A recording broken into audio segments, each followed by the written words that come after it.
c'est un beau bâtiment voilà, avec des matériaux haut de gamme. Et cet espace vert qui est aux portes de Lyon, c'est un port du commun. Les deux, dans un premier temps, on pourrait se dire c'est contre nature. Et pourtant, c'est l'art de les mettre ensemble qui fait la qualité de la ville. Il est possible de laisser plus de surface en pleine terre au sol et de construire un petit peu plus haut. C'est-à-dire qu'il n'y a pas opposition entre urbanité et végétalisation.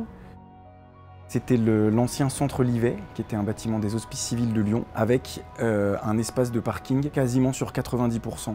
Sur ces 16 000 m², il y a 8 000 m² qui constituent la résidence à proprement parler Hyde Park.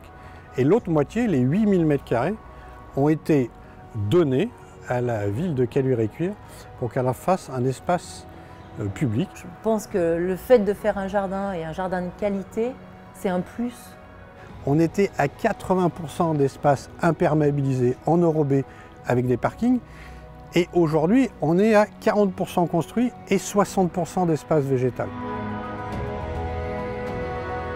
Un des atouts principaux de ce projet, c'est la mixité fonctionnelle, avec une multitude d'usages, du logement social, du logement senior, du commerce, un hôtel. Aux portes de Lyon, vraiment très bien desservi par les transports en commun. Pas loin de la Croix-Rousse où il y a tout ce qui va être commerce de proximité avec le marché ou avec des commerces en tout genre. On vient recréer un vrai micro-quartier en cœur de ville. Et c'est vrai que là où on est situé au niveau de la résidence, on a tout ce qu'il faut. Vous êtes très proche du centre-ville, très proche du quartier des affaires et pourtant vous êtes dans les arbres. On est assez dense par rapport à la ville et à l'intérieur, c'est une découverte, c'est une respiration. Le projet Hyde Park peut apparaître dense du fait de la hauteur de certains immeubles, notamment par exemple l'hôtel qui est en R+5. En revanche, les bâtiments au cœur d'îlot sont en R+2 plus attiques, donc ont finalement une densité assez réduite. On est dans un espace végétal, calme, avec un jardin public en face, des vues sur le grand paysage. C'est un hôtel qui est tout vitré, c'est-à-dire qu'on profite dans 100% des chambres et 100% des espaces communs, des espaces verts. Je trouve que c'est hyper important d'avoir cet aspect un peu végétalisation où on voit la nature en face de chez soi et on vit avec la nature. Les avantages de la végétalisation, c'est simple, hein, c'est la biodiversité, c'est la lutte contre les îlots de chaleur et puis c'est la qualité de vie. Très clairement, la végétalisation est un des plus gros atouts pour nos clients. L'usage que les résidents ont du parc privé est un usage plutôt déambulatoire. On a à la fois des mélanges de vivaces, on a de l'arbustif, on a de la graminée. Aujourd'hui, les règlements d'urbanisme intègrent la question de la végétalisation le plus souvent possible. Et c'est une contrainte qui est inscrite au niveau des réglementations du PLU.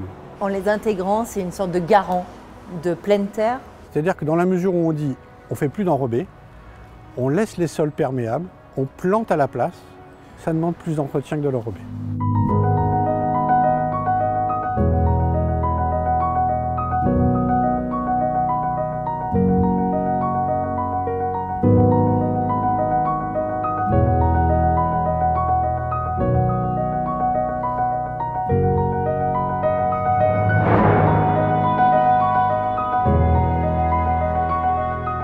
La complexité, c'est que le développement d'un parc est supporté uniquement par la commune. Il faut qu'il accepte d'en être propriétaire et donc de l'entretenir.